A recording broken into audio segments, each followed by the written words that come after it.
Hello, everybody. Welcome into my latest live broadcast. It's Wednesday. It is the 17th of July, 2024. My name is CareyHolzman, and today we've got a mini PC review for you.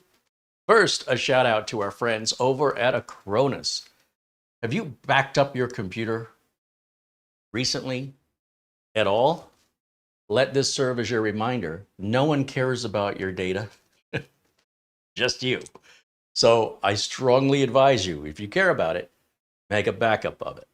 How you back it up is entirely up to you. Backing up is just making a duplicate copy of things that are important to you. If computer were to get a virus, be stolen, be involved in a natural disaster, a fire, a flood, as I mentioned, a stolen, a theft, accidental deletion, hard drive failure. There's lots and lots of ways people lose data. So I use Acronis. I back up my machines. I also use Acronis for cloning when I want to upgrade a storage drive to a bigger, faster drive. I could also clone to a smaller, slower drive, but why would I do that? Acronis allows for all of that, and there's a 30% off coupon all year for all the viewers of CareyHolzman YouTube channel. Also, speaking of discounts for you guys, the remote software that I use is Instant House Call. When clients call me, they need help, I connect via Instant House Call. It's very, very tuned or equipped for technician work, remote technician work. Not that you can't use it for basic remote access, but there's a lot more to it than just that. Now, both Acronis and Instant House Call have free trials. Be sure and download them. They both have discount codes for our viewers. And they're supporting us here, so maybe consider supporting the back at the very least. Give them a shot. Use the free trial. You don't need any credit card information. If you like it, use the coupon code and save some money. If you don't like it, well, at least you tried it. Everybody's got different preferences, but one thing you can rest assured is that if I'm here promoting it or endorsing it, you know that you've got peace of mind that you're going to be protected. You're not going to get ripped off. There's no scheme or, things are exactly the way I say they are. There's nothing hidden. And, I encourage you to verify that for yourself and to know that you're backed up 100% here, that, you will be satisfied with the product. So with that, let's talk about today's computer. This was sent to us from our friends over at Geekom. They asked us if we would review it. We said, yeah, bring it on. We'd love to review mini PCs and especially models that we haven't reviewed before, because it wouldn't make sense to review the same model again. And of course, manufacturers that we haven't reviewed much of. I think we've only done one other, Geekom, I think. So maybe two. But the point is, they have a lot of different mini PCs in their stable of computers. And the one we're going to review today is an entry-level budget mini PC. Now, this definition has changed over the years. A budget computer used to be $1,000, and then a budget computer became about $600. These days, I'd say around $500, $400. If you go to Best Buy and you look through those pre-builts looking for something, what's the cheapest? You're still a few $100 into it. These days, things have changed. Not everybody needs a mid-tier or high-end PC. In fact, I would suggest most people don't need that. And while I realize many of you watching my channel are hobbyists and enthusiasts who might think this is not enough for you, I'm sure you know people, whether it's your parents, your neighbors, your friends, coworkers, where this would be a very ideal solution for them. Not everybody sees the value in computers the way you and I do. Some people see them as a necessary evil and want to get the very least, smallest thing, cheapest thing to do what they need to do, which could be remote access, it could be email, it could be communicating with family or being on social media or watching YouTube videos. Well, guess what? This is going to do all that just fine, and it's Windows 11. So you don't have to worry about, the end of Windows 10 coming out in a year and a half. So let's take a look at it with that in mind before you turn your noses up and go, oh, it's a budget machine. I can assure you, there are more budget machines sold than mid-tier and high-end. Your general consumer doesn't want to spend that kind of money, may not have that kind of money, and wouldn't know what to do with it if they had it. Okay, so there's a reason why we have different tiers of machines. And let's not be disrespectful to those who share a different value of how they choose to spend their money and what entertainment they get. You know, they might buy season tickets to an NFL game. It's going to set them back a lot more than this computer. And I personally would say, no thanks, you can have your season tickets. All right, so different things for different folks. Now, we are going to have a higher end Geekom Mini PC to review next week. This is not all they make, but this is a really nicely equipped entry-level machine. So I just want to get that out of the way because I know my audience.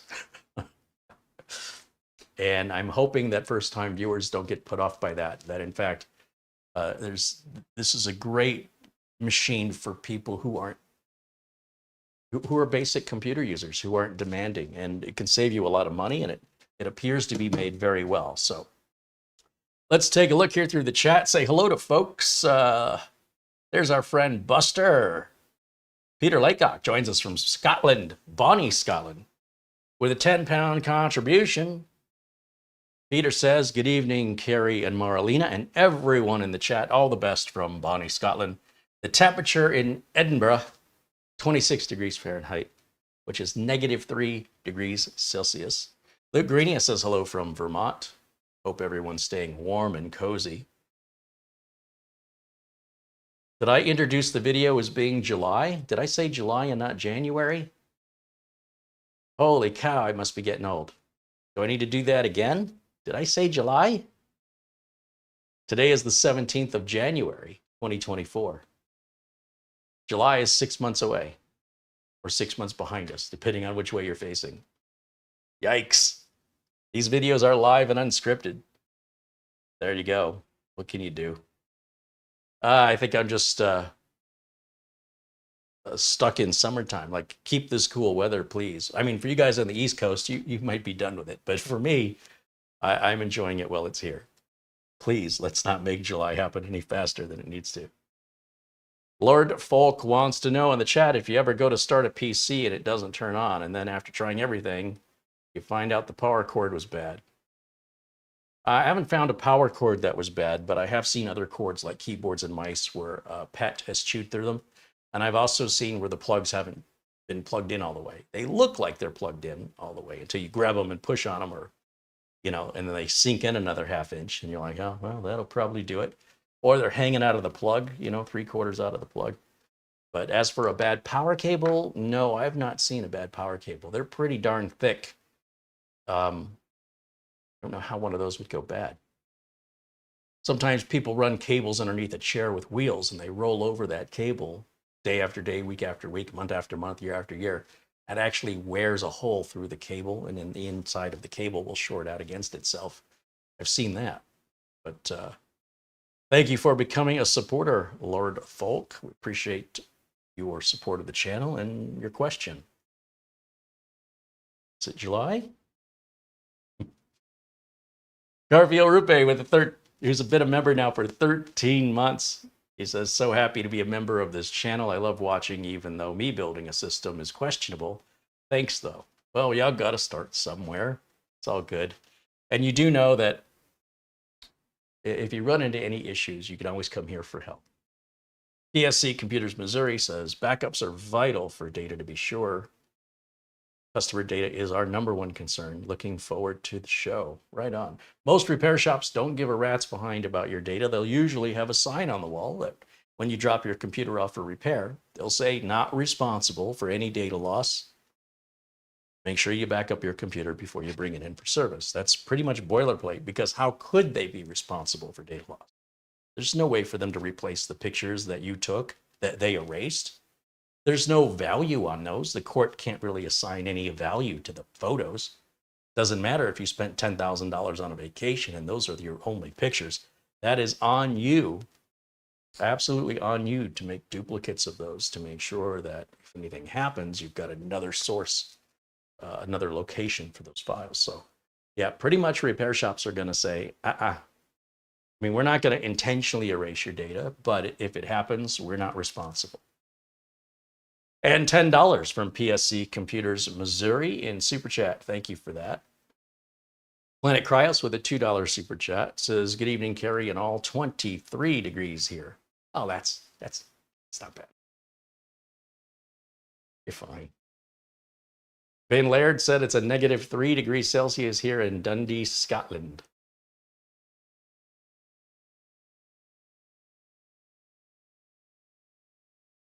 Bill Wicken says the Asus computer that he received from our good friend Buster is running like a wolf. Running like a wolf?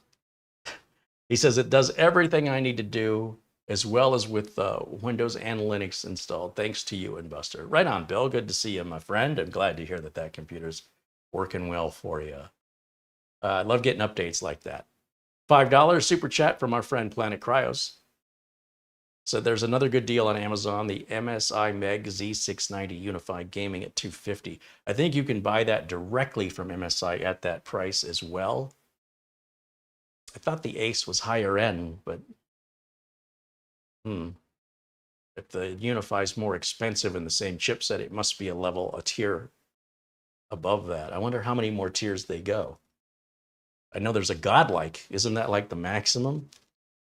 So I guess MSI must be clearing these out. Must be old inventory is all I can guess.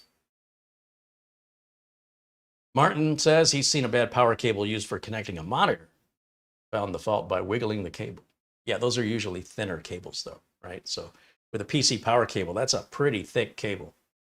Much more difficult to damage. But be that as it may, you know, maybe he's talking about a laptop computer or, I don't know, a mini PC, because these use the smaller power cables. And in fact, let me show you now.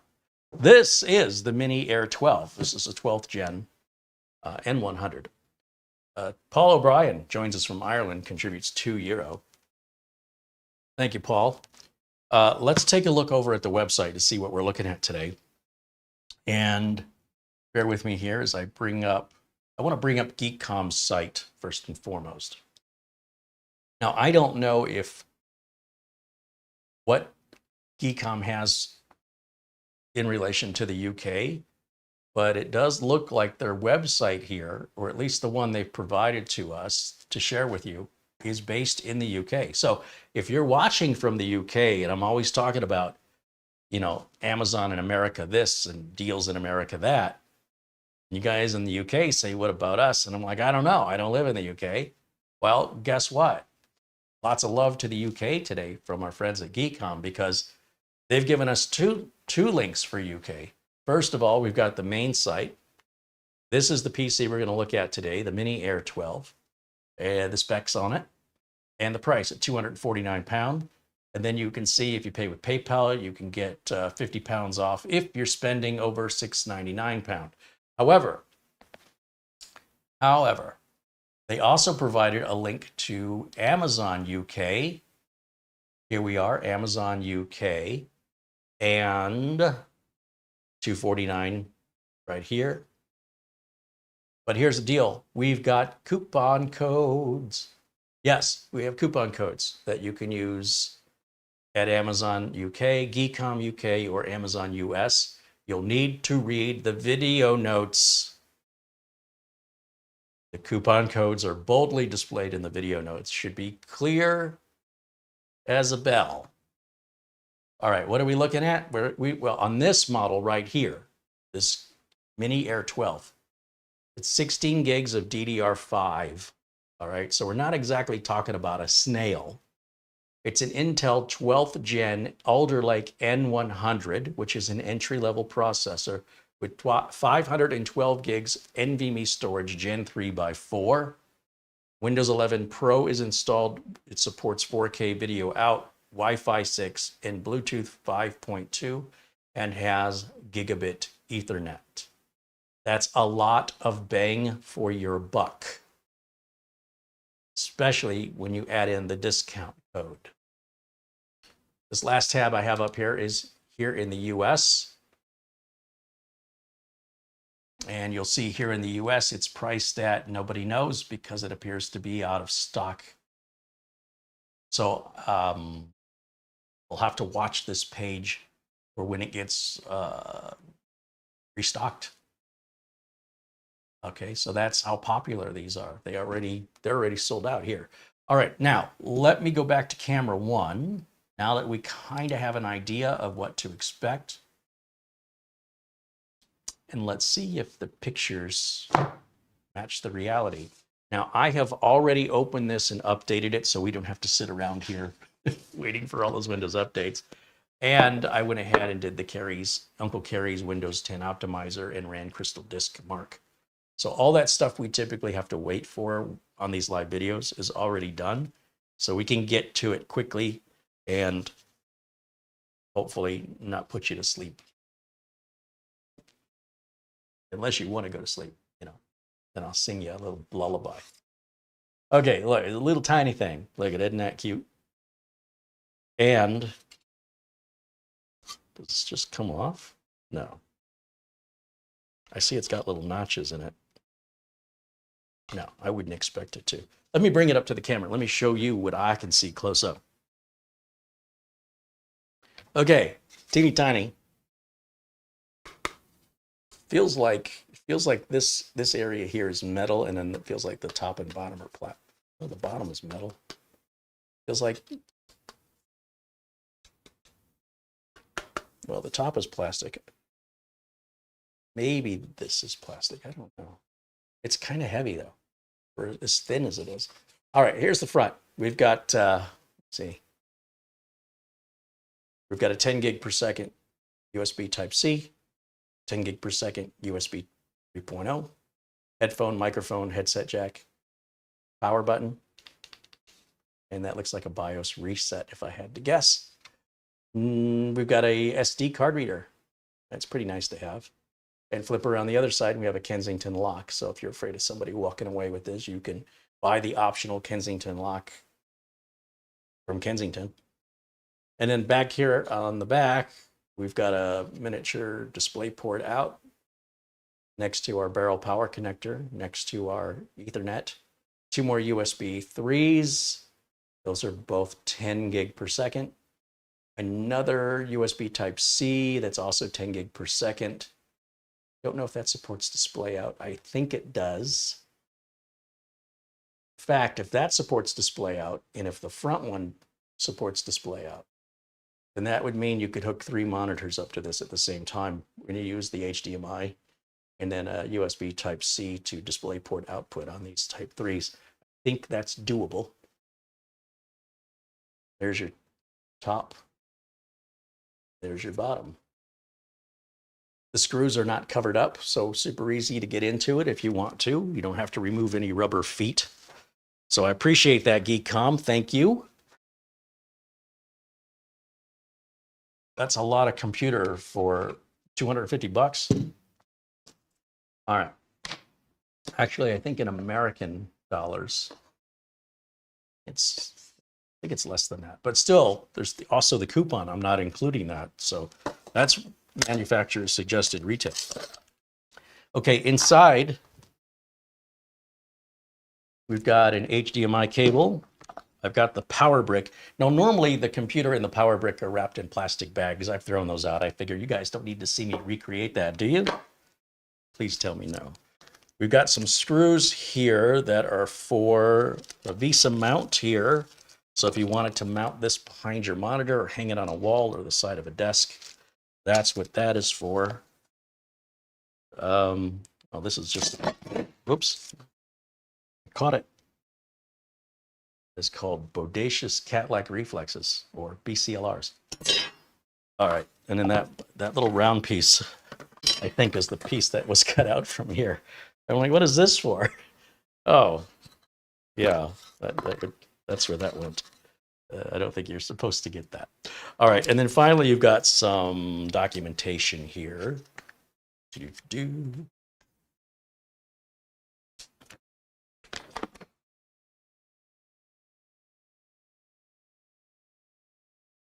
In multiple languages, so not a whole lot in the way of documentation. just kind of an explanation of how it opens up, how you could attach the VESA mount if you want to use it. And let's just clear this out of the way, hook it up. And before you prejudge it, I want you to see the responsiveness of this little computer, because I think it's going to be faster than you think it's going to be.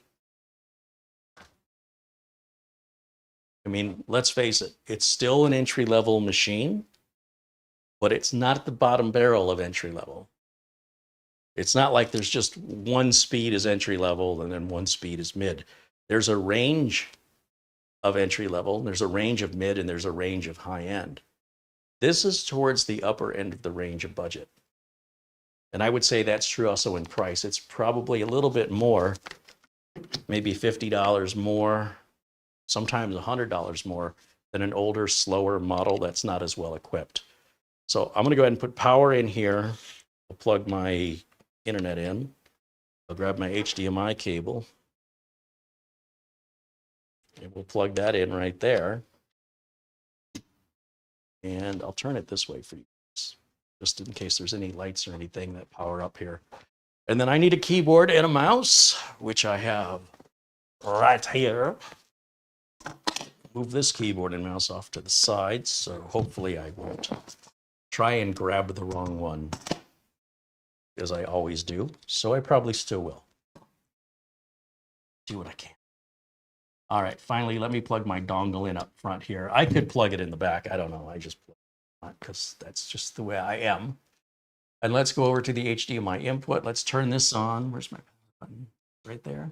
Yep, power light comes on. And then I'll take camera 1 and put it in a corner so you can see me and the computer boot. You can see it's already started to boot up. And this wire tie will get out of the way. There. Now you can time this to see how long it starts and compare it with how long it takes your computer to start. Before you throw any shade about the specs, one of the things that really impressed me with this computer is just how responsive it is. Oh, did I not save the crystal disk mark results? Thought I did. I also thought it was July, apparently. I'm getting old. All right, let's run crystal disk mark now. What do you think the crystal disk mark results are going to say? Budget machine, right? You probably have set low expectations. The benefit of setting low expectations is that you'll be easily impressed. So I was quite surprised when I ran the test on this, and I don't know why I didn't save the results. It came back much better than I was expecting. Now, we've seen some of these machines that the enclosed SSD is just, really, really cheap. Not so much here. We're really at the top tier of Gen 3 at 3,300 megabytes per second on that read. Come on. And that's fantastic. That's better than some mid-tier PCs where they throw in a cheap SSD. This has a better SSD than those. Okay, so something to keep in mind. Also, SSD prices are going up. There's a shortage in NAND memory, and I don't know if this is intentional in order to drive prices up. However, if you have not bought an SSD and you were thinking about doing it, you better do it now, because if you wait, prices are going to go way up. That's my prediction. My prediction could be wrong, but I do believe that in order for them to ramp up chip manufacturing, it's going to take some time and then get those chips back into the channel. So, well, if that's even happening, which I'm not even sure it is, what we've got is what's in the channel. So once that runs out, and as it gets depleted, prices go up and up and up until eventually they flood the market with some more chips. So that's where we're at currently right now in January 2024. And the prediction that I have is we could see prices double on whatever you're paying for solid state drives right now. On the other hand, Seagate is just readied their 30 terabyte, yeah, I said it, 30 terabyte mechanical drive. So prior to that, about 22 terabytes, 24 terabytes, depending on who it is, about the largest consumer-sized mechanical drive. Well, say hello to 30 terabytes. It should be coming out any day, I believe, from Seagate. I think they're getting ready to introduce that. And yeah, put 4 of those in a NAS. Hello. You know, in a RAID 5, that'd give you 90 terabytes, and a RAID 0, 120 terabytes. That ought to be enough to hold your stuff, you think? So, I mean, I wouldn't be one of the first ones to buy them because, you know, they could have issues. Any new product that comes to market, maybe wait 6 months. Also, the price will be really expensive when it's new. Everybody wants it, right? Not everybody, but certain people who want that will pay the price to be the first to have it. Let them be the first. After about 6 months, prices should settle, inventory should settle, and there should be enough information and data out there online with whether or not people are satisfied or not. Drive. Look at the write speeds on the SSD. We're crying out loud. We're almost at 3,000 megabytes per second. That is a good SSD and far better, 3 times better than what I thought this was going to have. So maybe think twice before you turn up your nose. This is not what you might think it is. This isn't your grandma's computer. Let me tell you something. If this was your grandma's computer, she'd probably be super happy with it. Not to stereotype grandmas, but I'm saying. She'd probably really think that was the bee's knees. Now, also, not just for grandmas, parents, friends, people that just aren't really into computers aside from your basic stuff I talked about earlier, social media, email, maybe paying bills, booking some plane tickets to go somewhere, you know, stuff like that, watching YouTube videos. Why would they need anything more than that? And I think they would agree with you. All right, let's take a look here. My video is blurry on this tablet, and that happens when the resolution is too low. So what I have to do is click on the video here, go to the gear icon, and change the quality of the video. It's on auto at 144p. Really? Is this 1974? I'll go to advanced and select 1080p. And the video is crystal clear. So if you're watching this, and it can happen even while you're watching the video, YouTube's, both their app and their interface for the web can be a little flaky, to put it mildly. It's always flaky. So any sort of glitch in your internet or anything, and it automatically drops your resolution down, thinking that that's what your bandwidth is going to be from this point forward. It doesn't necessarily bring it up. It only brings it down. You have to bring it back up. Thank you, YouTube. So anyway, if this video is not 100% crystal clear sharp, that's on you. Adjust your resolution.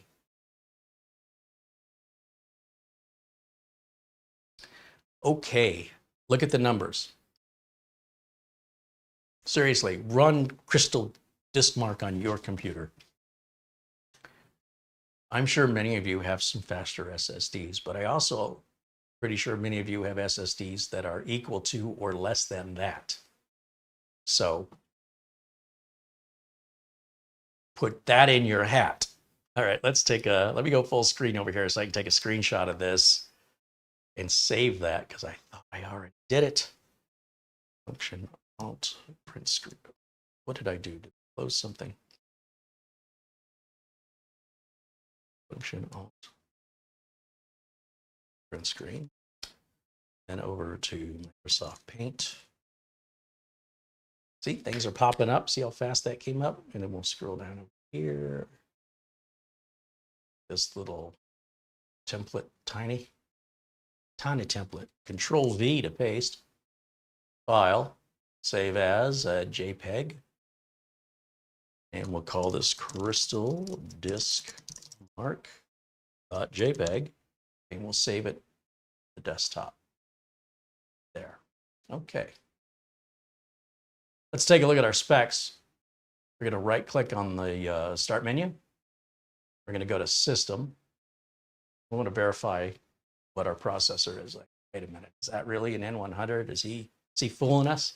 Has that really got 16 and not 32 gigs of RAM? Yeah, that's really an N100. Look at that 800 megahertz. It sounds sad, right? I think that's its idle speed. It does, I believe, crank up beyond. And then we've got our 16 gigs of RAM installed. And we're running Windows 11 Pro 22H2. It hasn't offered me 23H2 yet. Microsoft is sort of rationing this update out. I don't know why.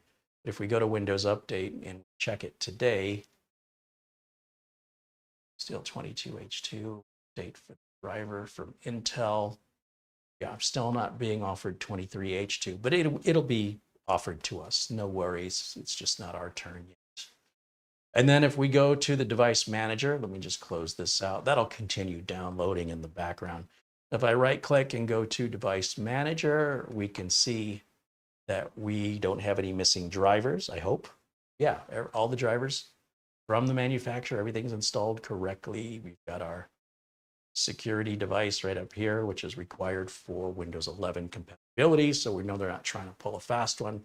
Although that's expected with an N100, you can tell from the CPU if you've got a Windows 11 compatible computer. There is a list of compatible CPUs. You can just Google for that if you're uncertain. But if you don't have the security devices in your device manager, then your computer is not Windows 11 compatible. You could force Windows 11 on it, but I think you'd be a fool to do it because you'd have worse security than if you just put Windows 10 on it. Because at least with Windows 10, you're meeting all the security requirements that are protected. If you're bypassing Windows security requirements, then you're leaving yourself vulnerable. Look, I mean, if you want to enter the battlefield naked without any armor, you go right ahead. You start without me, okay? The internet is a dangerous place. There's a lot of bad actors out there. I don't think it's any joke. So if you want to take it lightly, that's your choice. Now you'll see I've got VLC installed on here and Carey. So I did, go through this and make sure that we worked. Got a little update here that wants my attention in the security department. I don't like using the OneDrive, so I dismissed that. I don't use Microsoft account, so I dismissed that. Browser control, I always turn that on. And then as far as device security, that's up to you if you want to turn this on or not. I would just dismiss it, but if you want the added security, then you want to turn this on. And it probably requires a reboot for that to take effect. Yeah, this change requires you to restart. And it probably is a good idea to turn that on. There's a reason why they recommend it. However, so far we don't have any threats that I'm aware of, at least not in mass, where that's protecting us. But there are going to be, likely there will be threats where I'll be changing that advice and saying turn this on, but we're not there yet. Okay, so with that, let me take a look in the chat while we wait for this to do what it's going to do. In fact, I'll just go back over here to camera one, full screen, and we'll take a look here in the chat.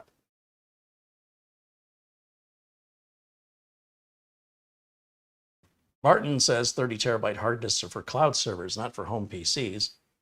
Desktops and laptops don't come with spinning rust anymore. Oh, well, don't tell that to your favorite gamer.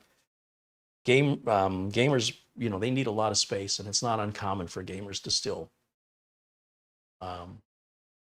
require a mechanical drive. And these 30 terabyte drives, absolutely, you could stick them in a NAS. You could put it in your desktop. I mean, this is sort of a very, very myopic tunnel vision response from you without consideration of other people's needs and desires. It is not technically true. It is not a server only. There are drives that are server only. This is not one of them. Now, with that being said, I can probably pull the article up here. Let's take a look. 30 terabyte Seagate. Seagate confirms 30 terabyte drives. Oh, wait a minute. This one says you may not be able to use it in your PC. Hold on, I might stand corrected here. Oh,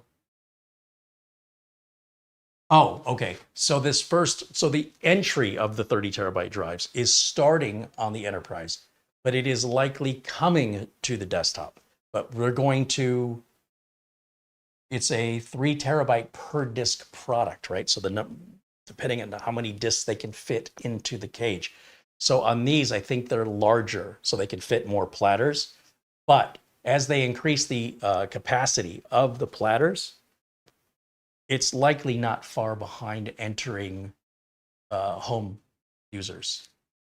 So at this point, I stand corrected on that one. 30 terabyte drives, I'm going to read this. 30 terabyte drives have been in the pipeline for a while. Seagate had an announcement 2 years ago and confirmed select customers had already started testing the drives. Toshiba, another hard drive vendor, confirmed it was working on drives with similar capacity. Seagate unveiled an Exos 24 terabyte drive, including a 28 terabyte and a 36 terabyte hard disk drive. A 50 terabyte HAMR-based product is also on Seagate's roadmap with a 2026 launch date. Now, Western Digital already launched a 26 terabyte drive, which is the Ultrastar DC-HC670, but end users can't buy it as a host-managed SMR. It also confirmed 28 terabyte hard disk drives are already in the hands of enterprise data centers customers, albeit in the testing phase. So the good news is enterprise gets it first. As the technology is tested in that extreme environment and as the technology evolves where they can shrink things down, home users aren't going to be far behind. So I appreciate the correction. I was a little harsh in my response because I was under the impression that the 30 terabytes were for the consumers, but they're not yet. They're coming. Now, that being said, I feel better about the 22 terabyte drives I just bought because I was like, oh no, I just bought these. All right, so I stand corrected. There you go. Let's see what else. Matt wants to know what solid state drive would I recommend for that MSI Meg Z690. Well, it's only a Gen 4 motherboard. All right, you got to go 13th Gen Z790 if you want Gen 5. So any of the high performance Gen 4 drives, whether it's SK Hynix P41, Western Digital SN850X, Seagate Firecuda, the 530, I think is what it's called, or the Samsung 990. Those would all be excellent choices in my opinion. There's probably a few others out there, but those are the ones just off the top of my head.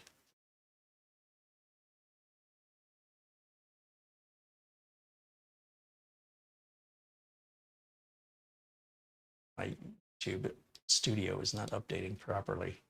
Oh, there it goes.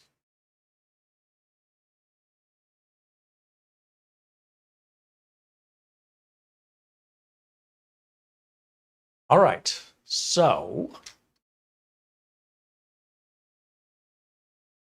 Ben Laird said he's going to stick with NVMe for my home PCs. Hey, I don't blame you. I don't blame you. NVMe for the computer, mechanical drives for the NAS if you have large storage needs. For sure, for sure. Starshine said, I heard solid state drives won't last as long as hard drives because of the read and write limits and associated warranties. Where do you stand on that? I've already made a video, probably 3 videos on this topic. This is all theorized and it's all wrong. It doesn't take into all the equation and effect and also reality. So basically, whenever we introduce new technology, there's always a group of people that think it's terrible and they don't want to move forward with the rest of us. Now, back in the day, early on when I first started this YouTube channel in 2008, regular repairs involved replacing mechanical drives. I mean, that was a regular routine repair call I would get. Kept me in business pretty good. The stack of bad mechanical drives I built up, I used to unload them to my friend Steve Bass, who wanted the magnets out of them to use for geocaching. Now, with solid state drives having no moving parts, their estimated lifespan is about 72 years. What people don't seem to understand is that a mechanical drive certainly would not have a lifespan or a mean time between failure of 72 years. But what they do have is a mean time between failure of the number of hours it can be used. Well, if you think about the data that they're using to calculate how many hours this drive can be spinning on average before it fails, is that really any different than calculating how much data can be written? But here's the difference. Solid state drives don't fail when you can't write to them anymore. If you wear out a solid state drive, and by the way, solid state drives have been out over 11 years, 12 years in the consumer space. Show me one that's been written to too many times. People talk about it. People talk about Sasquatch. Never seen them. I'm in the repair business. Never seen it. I've owned, I don't know, how many solid state drives you think I've been through? 200, 300, 400? We've seen 2 bad ones, and none of them have ever hit the write limit. So when you hit the write limit on a solid state drive, listen, please. When you hit the write limit, if you ever live long enough to do that, it becomes read only. It doesn't fail. It lets you read from the drive, but you can no longer write to the drive. Now, a mechanical drive, when it fails, you're off to data recovery service, and depending on the failure, you may not be able to get the data back. On a solid state drive, depending on whether or not the drive is encrypted, getting the data back is essentially far more likely, because if a platter breaks or scratches on a mechanical drive, and that can happen if the head breaks off on the actuator, that can absolutely happen, and your data is just gone. Nobody can bring that back. But on a solid state drive, I mean, unless the thing catches fire or the chips spontaneously explode, the data's on the chips, and the chips can be pulled off if need be and put onto another board and pull the data out. It's far more recoverable. So you try telling people that who are old school, and they can't process. Their brain has no concept for this technology. So they default to their ignorance by sticking with what they know. And what they know are hard drives, right? Because hard drives have been around a long time. What they don't know are solid state drives. So anybody who makes these claims about solid state drives, ask them to show you evidence. Instead of believing what you're reading online, question it. Be skeptical. Ask them to show you an example of what they're talking about. I guarantee you, the only example you are likely going to find is some website testing service, or a publication that took an SSD and just wrote data to it until it failed to write an article. So that does not represent reality. Yes, and again, I use the word fail. It doesn't fail, it just becomes read-only. There are a couple of websites that have done that for testing purposes, but I've never met a person, a real-life person in real life, who's ever experienced that. Have you? Have you ever experienced it? Why are we fearing things that we've never seen or heard of in real life? That's like believing in chupacabra. So that's my thoughts on that. But I've made a number of videos on this nonsense that's online, and it's unprovable. It's just theory. Like, in theory, I could be walking outside, and one of the hundreds or thousands of satellites floating around us could fall through the earth and hit me, or a meteor. In theory, yes. Has that happened to you or anybody you know? Should we be walking around outside waiting for it? Should we have any thought in our mind about it? It's so preposterous and unlikely as to be ridiculous and to create unneeded anxiety. Do we not have enough anxiety in our lives that we have to add nonsense and hearsay and, it's gossip? Come on, rise above it. Where are all of these bad SSDs? Where are they? And why are these people writing the articles, especially if it's from a publication that's respected, not being edited by a technical editor? Because there have been some false information published by, even New York Times, where they got the data wrong. So, I'm in the field. I've been in this field over 30 years. There's no incentive for me to lie to you. I don't own stock in a solid state drive company. But when have you ever seen me replace a bad solid state drive? When in the history of this channel have you ever seen me experience a drive that did its writes only? We even had a drive sitting on a shelf for 5 years, hadn't been touched. Oh, the data won't be on that drive anymore. That's a load of hooey. I plugged the drive in live. I suggested people make a bet with me. The data was all still there. Of course, where's it going to go? Oh, well, the magnetism or the data gets weak and it vanishes. Well, that's a really interesting fantasy land you live in. That's not how it works, or at least not in a 5-year time span. Maybe in 50 or 100 years, but not in 5. No, not unless the environment you got it in is like heavily radioactive, or I don't know. Not even sure that would have much impact, to be honest. They're pretty bulletproof. All right. So I appreciate the question, though. It drives me crazy when it's so simple. The answer is already in front of you. Where are these bad solid state drives? Where is Carey's videos replacing solid state drives? Remember all the videos I did replacing hard drives? When's the last time you've seen one of those? Saying.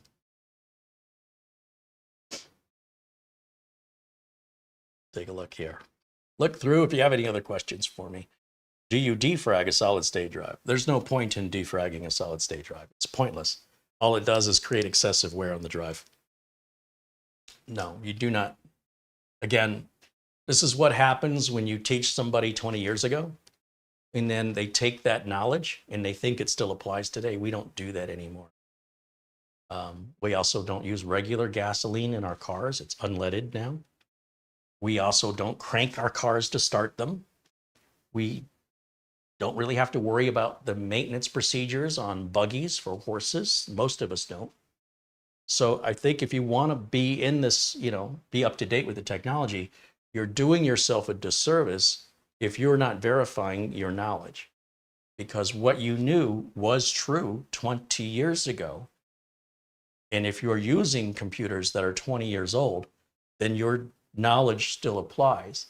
But if you want to use modern technology, you know as well as I do how fast this stuff evolves.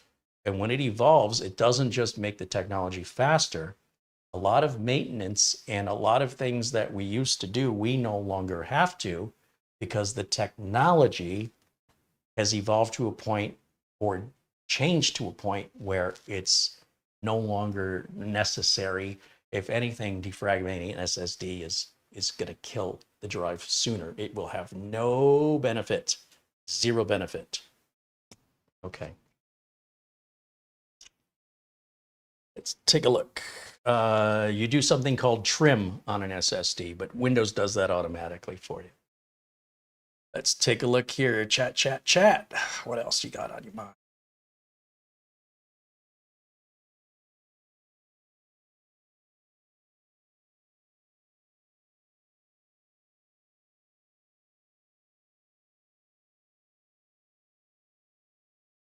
Is there no 2.5 version of a 30 terabyte? There is. There's a, you can buy, it's for enterprise servers, but you can buy a SAS 2.5-inch 30 terabyte SSD. They are about $100 a terabyte. So you're looking at around $3,300, I want to say. None of you have Google? I'm just kind of curious with a question like that. If you Google 32 terabyte SSD, which would be a 2.5-inch drive, you'll see that they're quite a bit of money. I see one here from Samsung for $5,250, and it's a 2.5-inch drive, but not for your desktop. Oh, it's held cheaper over here at allhdd.com. They have it for $4,850. That's a 30.7 terabyte, 2.5-inch drive, but not with a SATA interface. It's going to have probably an SAS interface. Hey, click on it and see. PCIe 4, so it's basically, it's an NVMe with a different plug.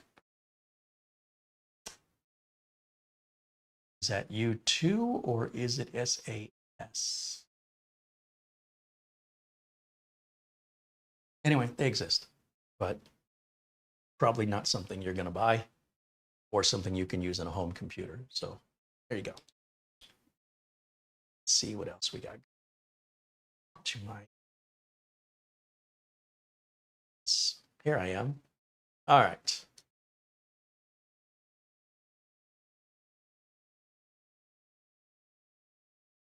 Dolman says some people are feeling more comfortable asking questions to real people than Google. I would still Google first and then ask a real person and see if you get the same answer. Because the problem when you ask people is people won't be as consistent as Google will be. That's all I can tell you. You will meet some people who answer questions along a topic they're familiar with very accurately. A lot of people imply their own values into how they answer your question and how they interpret your question to what they want to hear. There's a selfishness involved when people typically answer questions, whereas with technology, it's just very cold and literal. It gives you a response. So for me personally, I would go to Google before I would go to a random person. Now, if there's an expert in the industry that you trust, a different story, but I'd still Google and compare, because even experts have opinions and biases. And well, that can be the same with Google. It's less likely. Most information like Wikipedia is generally going to be fair and balanced and accurate without implying anything other than literally what you asked. So sometimes it's what you ask or how you ask it that's going to determine what kind of answer you're going to get. And that's very true of people. People can be very difficult to communicate with when you aren't heard properly. Could you pick that up for me? Well, I could. Would you pick it up for me? You know, it's stuff like that, games people play. Generally speaking, the computer doesn't play those games. It can be really annoying with some people. So making sure that you're heard and you're understood is really on you when you're talking to the computer, versus it's kind of a two-way street when you're talking with another person. If you're talking and they're not listening or they're hearing what they want to hear, what's the point of having a discussion with that person? That's not an issue with Google, for example. So just this way I see it. I find too many unreliable people. Google's far more reliable for me. But if they're an industry leader, you know, if I'm going to ask Elon Musk something or Jeff Bezos something that has to do with their business or, you know, anything they're very knowledgeable in, I'll take that over Google any day. I'll take it with the opinionated biases because of who they are and what they've accomplished. But when you're asking people online, you don't know who you're talking to. Is it a 12-year-old? Is it somebody that's retired out of a career in computers, and have they kept up their data and their knowledge and their education, or are they giving you outdated information that used to be true but isn't true anymore? How do you know?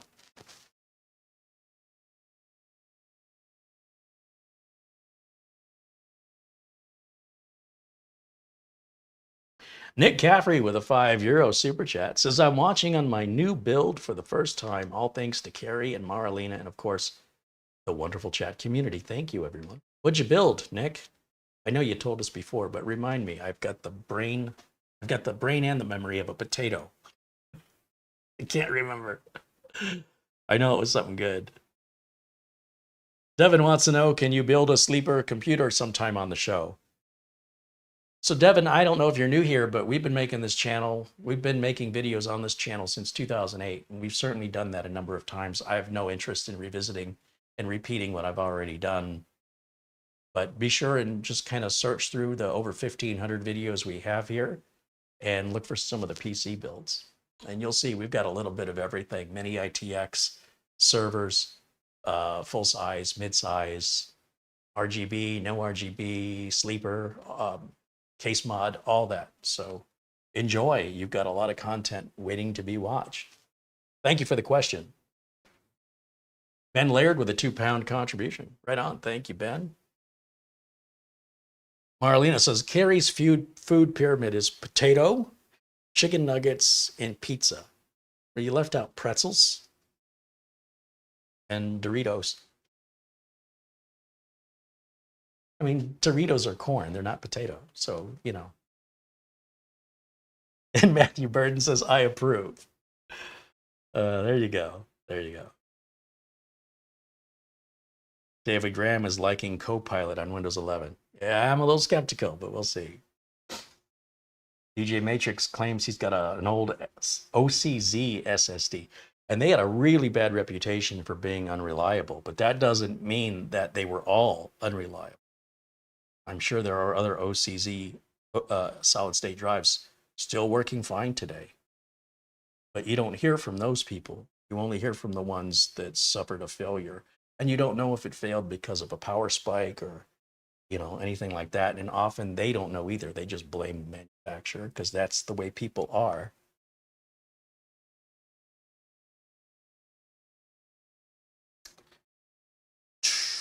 Paul Garrett said, you guys are the best chat I've ever had. Nice. This is a great community here. Can't stress that enough. Kelly Stewart joins us. Hey, Kelly. Kelly says, good afternoon. We just got the power back on 22 minutes ago. They're suffering some storms there in Northern California. He just can't catch a break. I don't know how many times there's been fires and extreme weather there where he's lost power or actually had to, what do you call that? Basically, leave the house because of the wildfires. And they clear everyone out. I want to say evict. That's not right. There's a word for it. My potato's not fully baked. Kind of wish it was. All right, let's see as we scroll through. Starshine said, I was worried I saw a solid state drive that had a 200 terabyte write capacity limit. If I'm copying 2 terabytes each week, I would run out in 100 backups of family archive photos. 200 terabytes. How old is your solid state drive? If we look, we should, well, I guess I could probably just Google it here. But if you look at, say, how many times have I used that Samsung 970 EVO, right? So Samsung 970 EVO, TBW, the terabytes written limit on that is 1200, not 200, 1200. Now, your question, if you really take what you say seriously, because I'm not sure you're really hearing yourself. Because what you're saying and what you're suggesting is, if I'm copying 2 terabytes of backups each week, okay, no, first of all, you wouldn't be. There's no one that I'm aware of outside of a corporation that would be doing 2 terabytes every single week. I don't know if you understand exactly the amount of data you're speaking about here. Furthermore, most people don't own a solid state drive any bigger than 2 terabytes. So you couldn't write 2 terabytes to it when you already have Windows, et cetera, unless it's, let's say it's external. What that would mean that you take an empty drive and you fill it to max. Well, now you've filled it. So what are you doing? Next week, you're gonna write another 200 terabytes. That's gonna take 3-4 days, 5 days for you to do that. By the time you're done writing 200 terabytes to an external SSD that's 2 terabytes in size, it will be a week, likely, and then you'll be right back to doing it again. What you are suggesting doesn't make any sense. So also a 200 TBW, that doesn't seem right to me unless the drive is really super old. That's an extremely low number. I can't recall seeing a drive with that low of a number. What's the make and model of the drive? There's Gregory Howard with a $5 super chat. He says, I got a sleeper, awesome machine. Hey, that one I sent you is not a sleeper. That is a showcase piece. That says, look at me, I'm a coffee maker. Ah, no, I'm a computer. Let's see. Steve wants to know if I think it's a good idea to put Linux on an old computer to get more life out of it. That's not up to me. Linux is free if your time is worth nothing. So that's up to you. You want to play around with that stuff, you got the time, and you want to, keep that stuff out of the recycler, good on you. Strongly encourage you to do it. You don't have time for that. It's nonsense. You need to get work done. Don't waste your time. So really, that's just for you to decide whatever fits your values and agenda. There's no wrong answer there. Let's see.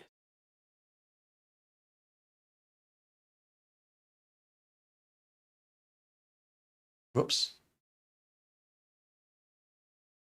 Starshine said, I'm adding newly scanned photos to the archives and then copying the archive to a backup. Yeah, but you're not doing 2 terabytes at a time, not to an SSD. I guarantee you're not. So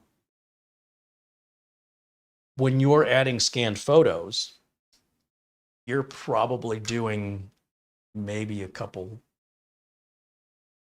100 gigs. I don't even think you'd be doing close to half a terabyte on any given session. And furthermore, you still have not told me what the make and model of the solid state drive is. So until I get that answer, I'm going to deflect any further questions because I'm not quite sure that you're giving me the information I need to provide you the answer. It seems like you're trying to get me to give you the answer you want. And whether you do that knowingly or intentionally, or you're deflecting me unknowingly, I don't appreciate it because I want to help you. But if you won't answer my question, then I can't help you clarify this question because it looks like you've misunderstood something. All right. And maybe I'm wrong, but until I have that information, nothing you're saying adds up. All right, so let's see.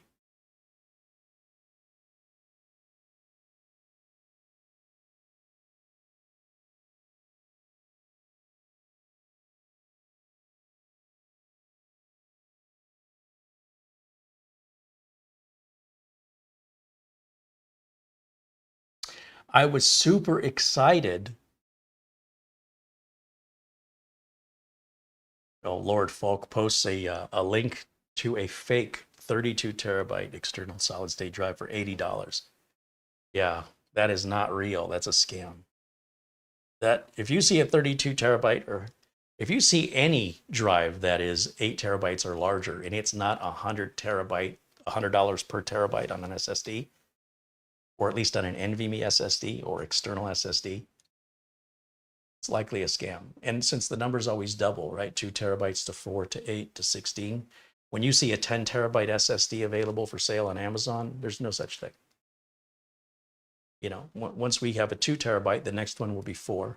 The next one will be 8. The next one will be 16, 32, 64, 128, 256, 512, 1024, 2048, 4096, 8192. 16,384. Look, the point that I'm trying to make is everything doubles. So when you see 10 terabytes, no such thing. Not on a solid state drive. On a mechanical drive, yes. All right. What else can we clear up for you guys? I appreciate the questions.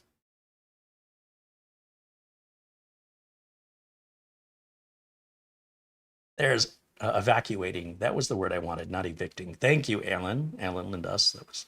Oh, and then a bunch of other folks, Andy Kane and Choppa there, helping me out with my verbiage. Thanks, guys.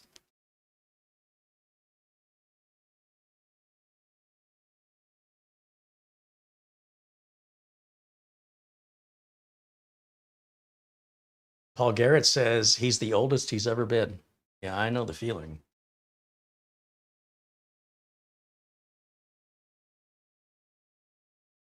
Nick Poverman said there are ads all over Facebook for those fake NVMe drives. Yeah, you got to be really cautious of anything being advertised on Twitter or Facebook. There's a lot of fake stuff. Hey, there's our friend Mark Gaines from Northern Ireland with a 10-pound contribution. Thank you for that. And let's see.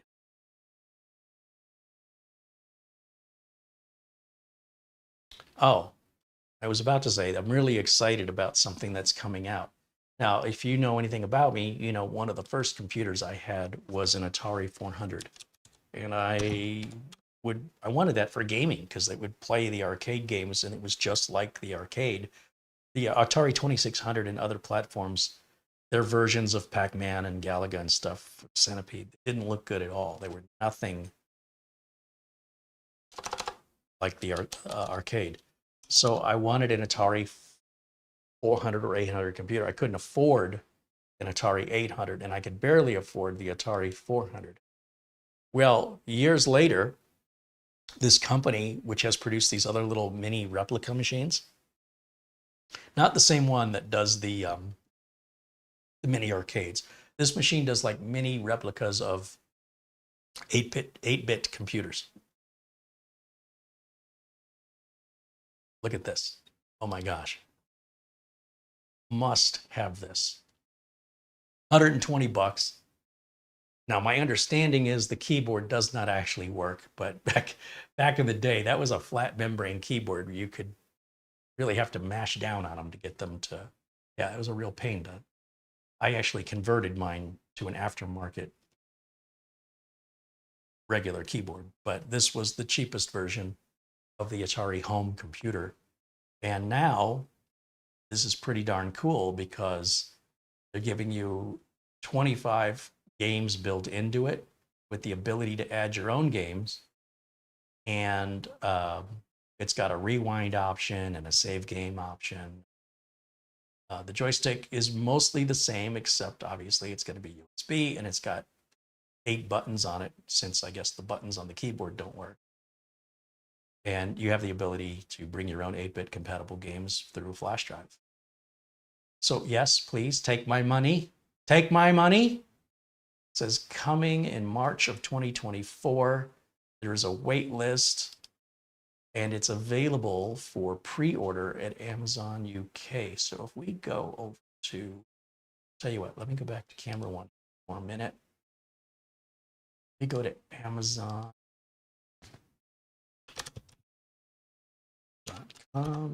No, .co.uk. And the search, I'll type in Atari 400 Mini. Now, I don't know why it's not available for pre-order at Amazon.com, but it is available for pre-order at Amazon.co.uk. And I don't want to wait. I don't want to see if it's going to be available later. I want it like as soon as possible. So you'll see there's a pre-order button here, $99.99, 20 bucks delivery. And again, the release date at the end of March, pretty much April of this year. And that, oh yes, please. So I made a video a while back called How I Got Started, and I had an original Atari 800, 400, and I think an 800 too. And I basically was given them from somebody who didn't want them anymore. And my thought was, I don't have really any way to hook this to a TV, nor do I really have any desire. However, I'd like to make a video with them to sort of have as a keepsake and then pass them on to somebody else, which is exactly what I did. And that video, of course, is still up today. And I'm explaining how I got started in the business, what my first computer was, TRS-80 Model 1, then moved up to the Atari 400 so I could play the arcade games. And they were really, really good at the time. You look at them today and you'll be like, at the time. And I didn't have any money, so dumping quarters into the arcade didn't take long before I was just there watching other people play because I ran out of quarters. But at home, I could play all day. And the games were very, very close. Plus, they had other games that were never in the arcade that were really fun. Mule and Archon, Blue Max. I mean, there were just some great games. And then on top of that, when they did the arcade interpretations of like Donkey Kong or Centipede, they looked, Pac-Man looked and sounded just like the arcade.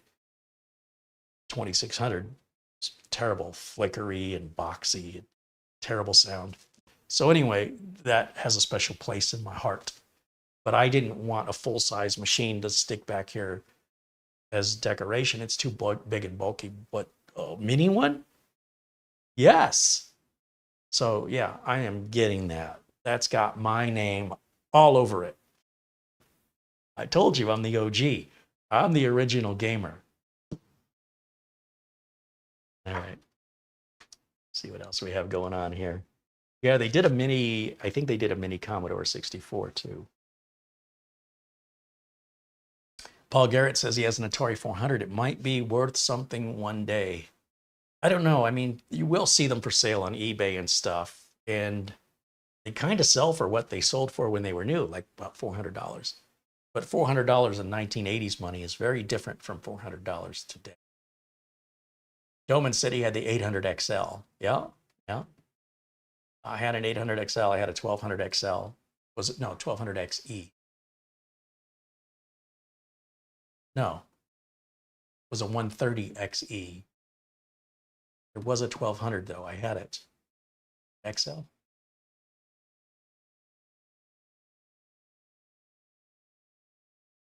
Nick Caffrey said he built with a Steel Legend Z790 with a 13700K, 2 terabyte Crucial T700, 32 gigs of DDR5 RAM. And what are you using for a cooler on that bad boy? Sounds like a very nice system. Doman says the 1200 XL was pretty rare. Well, I had one. It was hard to determine what was rare. Everything was rare when you're broke in the 80s. Let me Google and take a look at the picture of a 1200 XL just to make sure my brain's not playing tricks on me. 1200 XL Atari.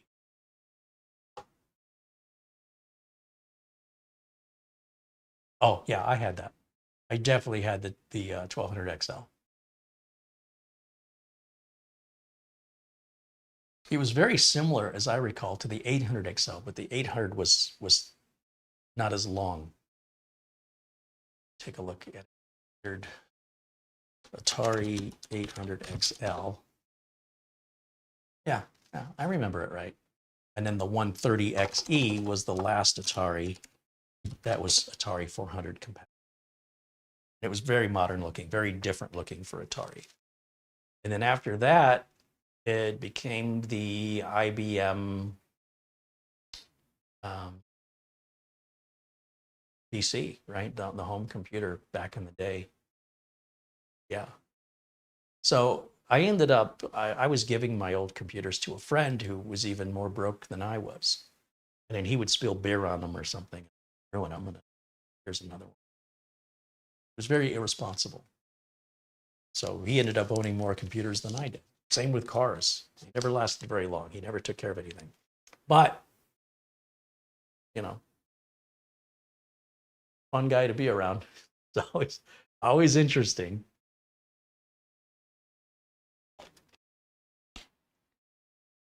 All right, so if we shut down, what are we doing over here? Oh, it's already restarted. Let's do a restart because it was updating. Basically, you flip this over, you take the 4 screws out, you open it up. There's your access to your storage. There's the access to your RAM. It's very easy to get to. There's no rubber feet to remove beforehand. This is not the kind of machine that I would recommend that you upgrade anyway. Honestly, if you want to do that, start off with something a little meatier. This is really, not that you can't, you certainly can, but I'm suggesting you don't. What I would say is, if you're looking for a good computer to do everything but gaming, and you want to spend around $200 or less, you're looking at this guy right here. If you want to say, well, I want to have something faster, but this is all I can afford for now, don't plan on upgrading this. Instead, save your money to get something higher up on the processor list, because no matter what you do to this, it's still an N100. And to me, pretty much the way they have it spec'd out is your balance. So if you went with 8 gigs of RAM or less, your N100 isn't really being fully utilized. If you go to more than 16 gigs of RAM, your N100 probably isn't going to be any faster or better. If you go to faster storage, it's really not going to get much faster than what you already have, maybe more capacity. But even then, you know, you're still at an N100. So that, to me, the way this is configured is the perfect balance of RAM, storage, and processor for what it is. And if that's not good enough for you, then I would recommend that you go to at least an i5 or a Ryzen 5, start there, and then feel free to upgrade and configure it as you wish and grow with it if that's what you want to do. But I know a lot of consumers that would just take this as is and it'll stay that way until the day it dies. And those are the people that will likely be the most satisfied with this purchase, not the people that want to get in there and try and turn it into something it was never meant to be. You can if you want to. I'm simply advising you not to. I think it's throwing away money. Exactly as it is about the best value for all the components, for the 16 gigs of RAM, the solid state drive, the Wi-Fi, the Bluetooth are already, you know, it's Wi-Fi 6. Granted, it's not 6E and it's not 7, but 7's not really available yet anyway. Even a year after I bought a Wi-Fi 7 router, we're still waiting. We are seeing it trickle a little bit in, but again, at the end of the day, you're still going to be held up by that processor if that's your intention, is to go that way. But if your intention is, look, I just want an inexpensive computer that will be reliable and responsive and have Windows 11 compatibility, here you go. I don't think there's a better option out there, in my opinion. The Geekom is very well built, solid. And if you must upgrade, well, I'm not going to stop you. It will let you do it. It's your money. Let me grab another cold Gatorade, and then we'll see if you guys have any other questions here, and then we'll wrap it up for today. Yeah, we had some good comments in the chat today. I appreciate that.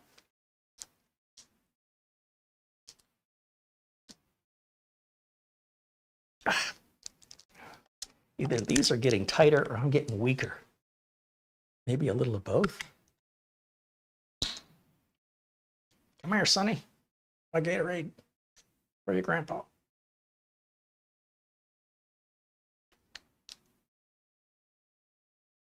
Yeah, if you wanted a home theater PC, you wanted this next to your television and you could stream your shows, your Netflix, YouTube, whatever, turn an old TV into a smart TV for less than the price of a new TV. Bada boom, bada bing. So some people hear opportunity knock and they complain about the noise. Just saying.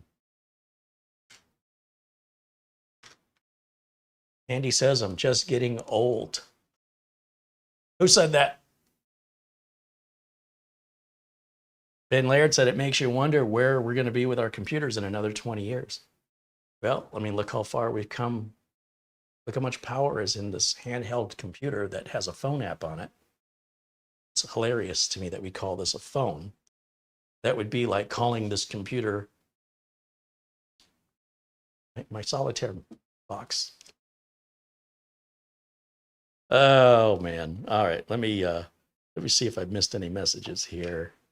Hey, Bull142 sends an Amazon gift card for $25. Thank you, Bull142.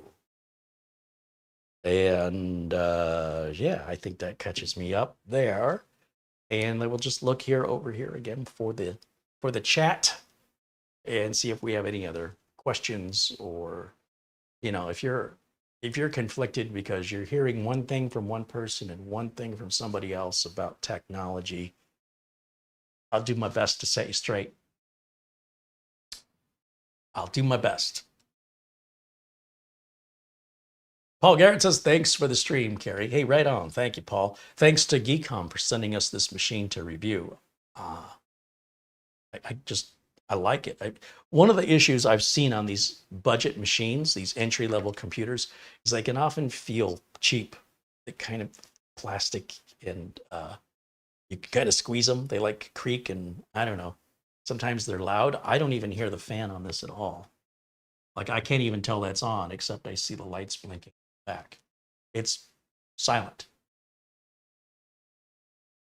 So, I don't know if we really pushed it hard, how loud it could get, but it doesn't seem like it would get that loud. It certainly hasn't displayed any loudness. Plus, that SD card reader could be very handy if you're still shooting photography, right, on a camera that has an SD card. Pop it in there and transfer your photos over. It's pretty handy. A lot of people will transfer photos with a USB cable. Too slow. Put the SD card in. Much, much faster. Andy Kane with a €5 contribution says, I am glad to contribute yet again. Every little bit helps. This is true. This is true. We ordered that MSI Meg Ace computer, and actually I ordered 2 of them.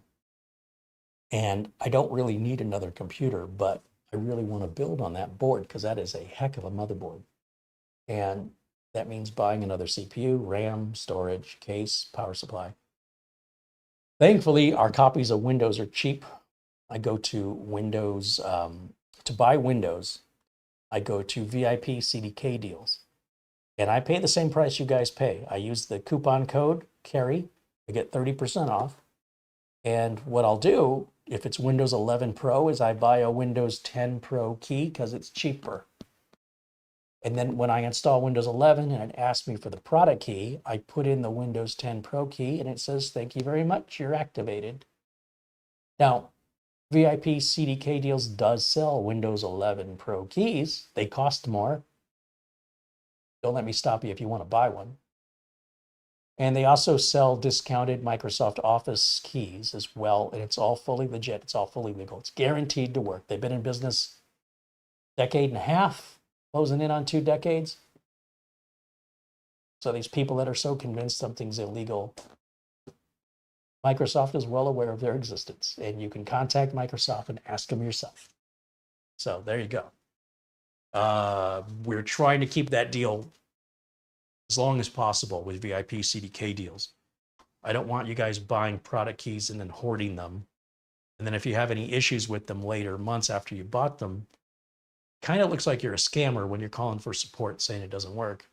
And most of the time when you buy something, you have a 30-day return window. So if you're not going to use your product key within 30 days, I implore you not to buy it. Wait until you need it. That way, in the rare circumstance that you might have an issue, because look, people make mistakes. The closer it is to when you purchased it that you're asking for help, totally makes sense, right? But if you wait months, I'm not even sure they'd be obligated to help you.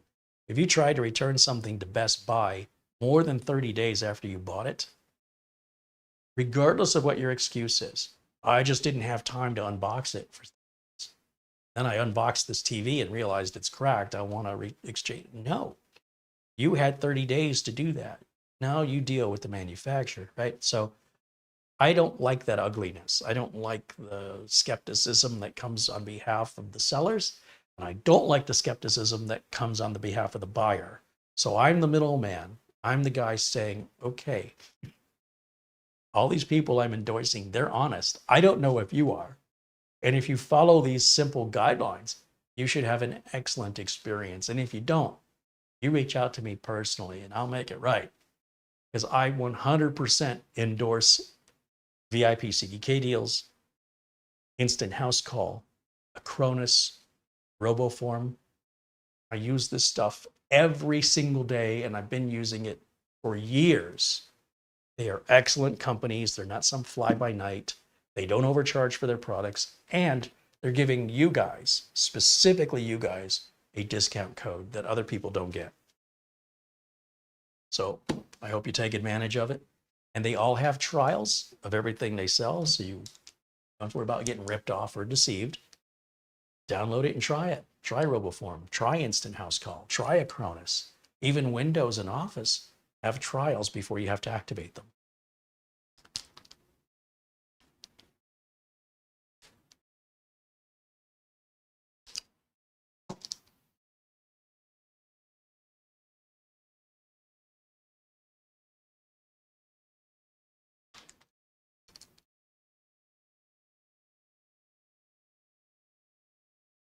Gooden says the Amazon link shows no payment. Yeah, it looks like these are sold out at Amazon right now, in Amazon.com. So you might want to just check back maybe a week or so, I would guess. Apparently the secret is out. People know what a good value this is. That's the only reason I can think that there's none in stock. If I'm made aware of when they're in stock, I'll remind you guys, but they are in stock in the UK. And you can order directly from Geekom, but that's also the link that they've given us is in the UK. So just bear that in mind. Paul O'Brien with €5.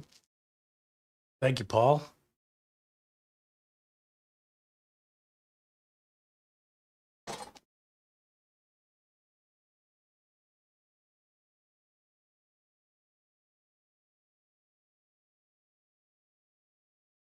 Hey, there's our friend Mats Olaf in the chat. Kelly Stewart wants to know if I swapped out that small HDMI cable that was acting up yesterday. I did not. And you know what? It seems like it's acting, seems like it's fine. Let me check it again. I'm glad you reminded me about that because I completely forgot. What a shock. Let's go back over to the HDMI input here. Let me go full screen so I can get the full effect of my seizure. Let's wiggle the cable. Yeah, I'm wiggling this cable all around. It's solid. So I don't know what's up with that. Maybe just maybe the connector's loose, or I don't know. Seems fine.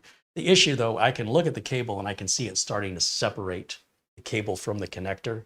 I'm starting to see the wires inside. Certainly would not hurt. It's not like I don't have extras. It probably wouldn't hurt for me to replace it, and I probably should. So I appreciate that reminder. Let's see. We still have a few minutes here, so let me shut this down. Let's go over here. Wait, why is this still an exclamation? Good night. Oh, it's the scan. Whoops, we'll do a quick scan. Hey, why not? We'll verify this thing doesn't have any viruses on it. Never hurts to check. I'm sure it'll be clean. And then since we have time, I can take out the overhead camera and I can take the back off of it here real quick, show you what that looks like. So while that's processing, I'll start getting this overhead camera set up.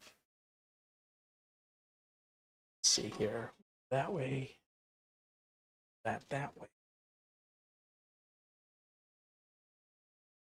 Go. And turn this on up here. Straighten it.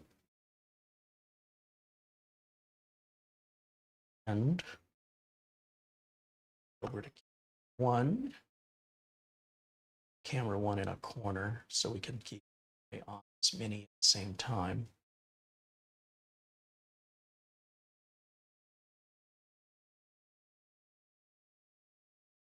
And I'm sure this will come up clean. We'll let it finish. I'll shut it down.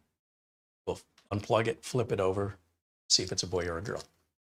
Planet Cryos with $5 says, are you going to get the S24? I'm thinking about it. By the way, the MSI Mag Unify is one step down from the Ace with no RGB. Output video, but still has 5 M.2s. So why is it more money if it's one? That's weird. I mean, not unless the Amazon sale thing from Beach Audio is a mistake, but we're all going to find out here soon enough. And if that's the case, we'll get our money back. Not a big deal.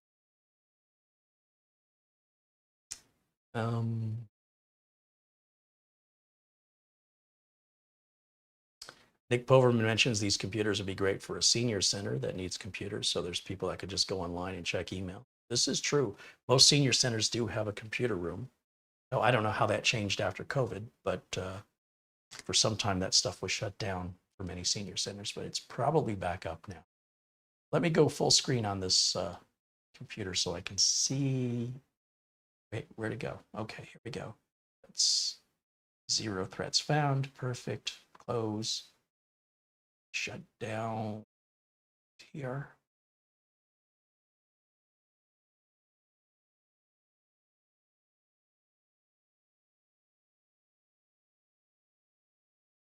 Perfect.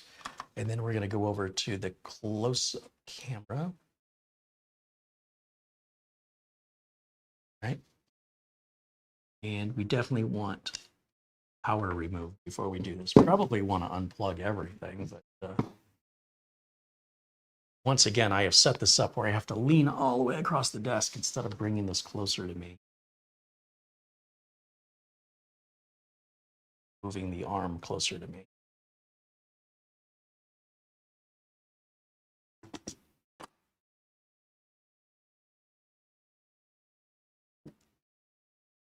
Hit space. All right, screwdriver. Look how easy this is. Again, I would discourage you from this, but you're going to do what you're going to do, and I'm at least going to show you. Oh, you know what? I bet you I can use my electric on these. These look like pretty nice screws here that aren't, they're not that delicate, tiny little screws that we see on some minis.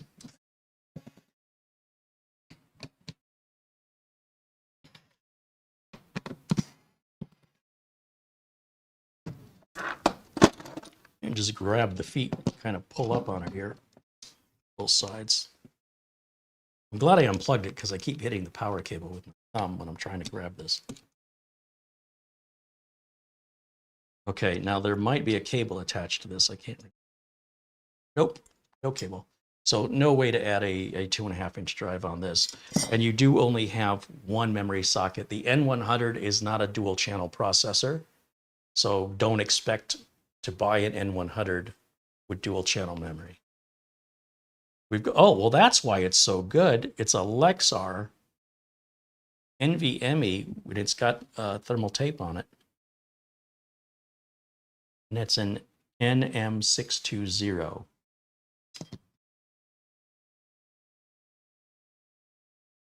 And then I assume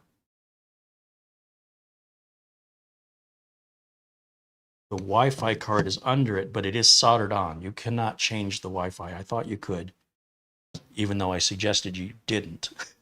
But you can change the RAM. I guess you could put 32 gigs. I think they're going to tell you the N100 only supports 16. I'm not sure on that. And then as far as your storage goes, it's pretty fast. So I would just leave everything as is. I really can't see a way to make this any better because the N100 processor is really where your bottleneck is. So yeah, what's this RAM? Let's take this out and take a look at who makes it and what speed it is. Oh, it's ADATA RAM. So it looks like Geekom computers use name brand parts. That's a nice thing to see. And it would certainly explain if they're, you know, $10 or $20 more than other manufacturers you've never heard of, that you're getting quality RAM and quality storage. And it's definitely worth that minor price difference. Plus, my understanding is they have excellent support if you need, whereas some of these companies, good luck, you know? They have an indication of which way to put this back on with an arrow pointing to the front on both the back. I mean, I'm not sure how the bottom of that's going to help you. This little piece right here, when you hook a Kensington lock, it hooks to this part so they can't steal the computer.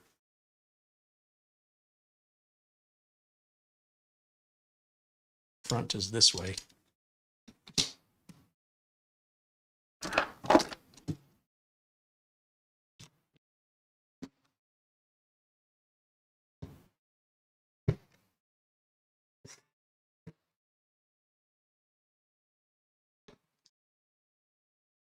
And then let's make sure I didn't break it just now. So we'll plug power back in. Turn it back on. And go back to our HDMI input. Hey, I didn't break it. Look at that. It almost looked like I knew what I was doing. Fooled you. All right, guys. I think that's about it for me. Is there, again, one last opportunity? Comments, questions, speak now. Otherwise, we will wrap it up for the day. We have a mid-tier Geekom computer coming up next week to review. So this is not the only thing they make. So if this is not for you, and you don't know anybody that in your life that you run into that would benefit from it, so you have no interest, never fret. We have the Mini IT12, which is a mid-tier version of this. Well, not of this, that's not fair. It's a mini PC that uses a higher end processor. It's just overall more upgradable and more power. They do still go up from there, but we're not doing that. We've got a few higher end minis we've already reviewed, like that Tank 03. Holy cow, that thing's a beast. Plus the that minis forum, the what is it, the what is it, the 680 XTX? Forget the numbers, but it's the XTX. Holy cow, that's probably faster than most of your desktops. That thing is impressive. So just keep in mind that there's a lot of variety out there to meet the needs, the budgets, and the expectations of different people with different values. And I would say, first of all, let me go back to camera one.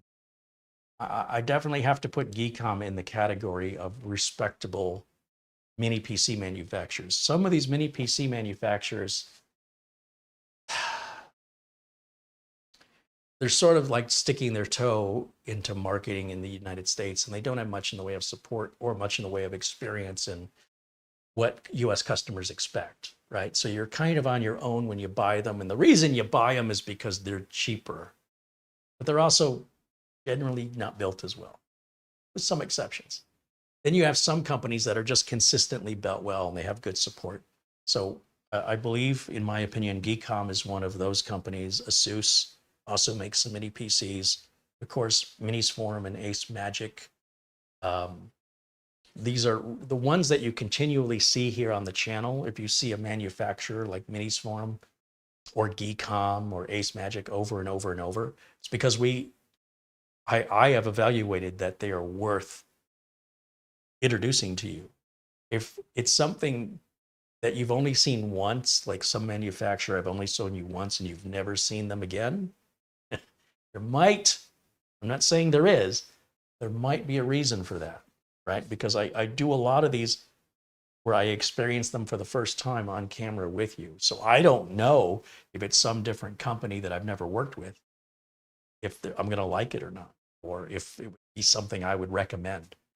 So I often kind of figured that out on camera. And of course, I won't be mean, but you just may not see that manufacturer anymore. So rest assured, if you see a manufacturer with different products over and over on the channel or throughout, the years, that probably tells you how I feel about that. How I feel about that manufacturer. Like, we've got a lot of Intel NUCs we've showcased here.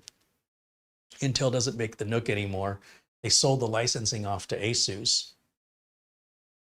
However, it's non-exclusive, which means Intel left the door open for somebody else to also license the NUC. And ASUS is coming out with their very own NUC design for the very first time. And they're currently selling the pre-existing models that Intel once sold. Only Intel doesn't sell them anymore. The Intel NUCs are now made by and sold by ASUS with their own first design just now coming. So it's pretty interesting stuff. In the meantime, we look forward to seeing more from Geekom. I've got to say, I think it's a really strong little PC for the price. And I think as long as you have realistic expectations, you'll be as impressed as I am. One final look here in the chat.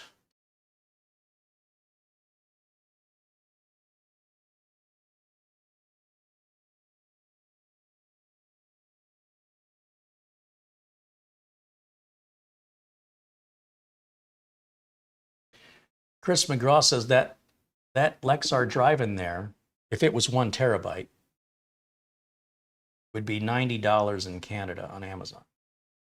So that's, nearly half the price. I don't think that's a 1 terabyte though. That's a 512. Yeah, that's a 512 in there.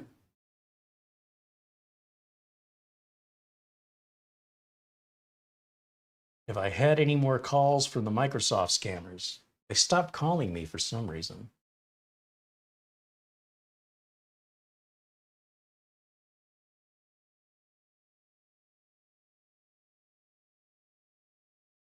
Matt says his Mega motherboard is on the way. Right on. Well, it looks like we all got some good deals, huh?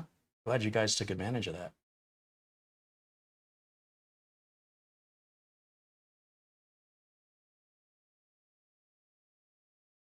Paul Garrett said, I recently heard from a colleague who works at Google that YouTube is taking the nuclear option soon of becoming subscriber only.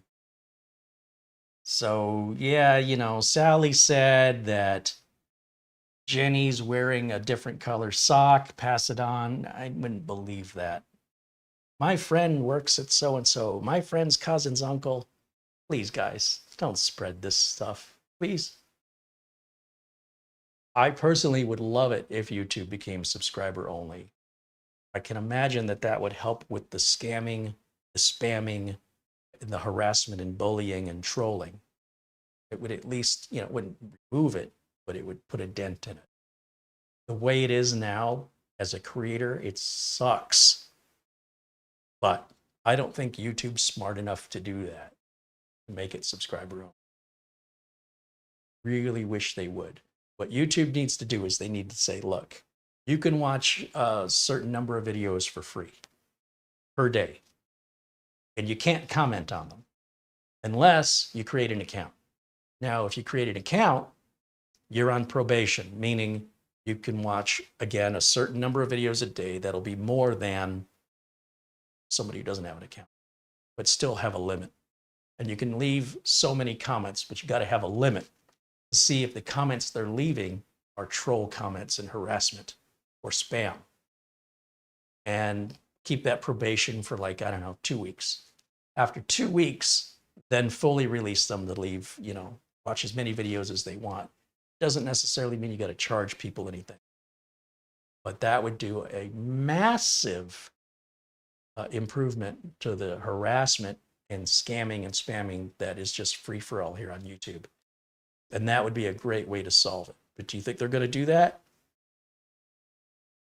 And by the way, if they do, I would love that.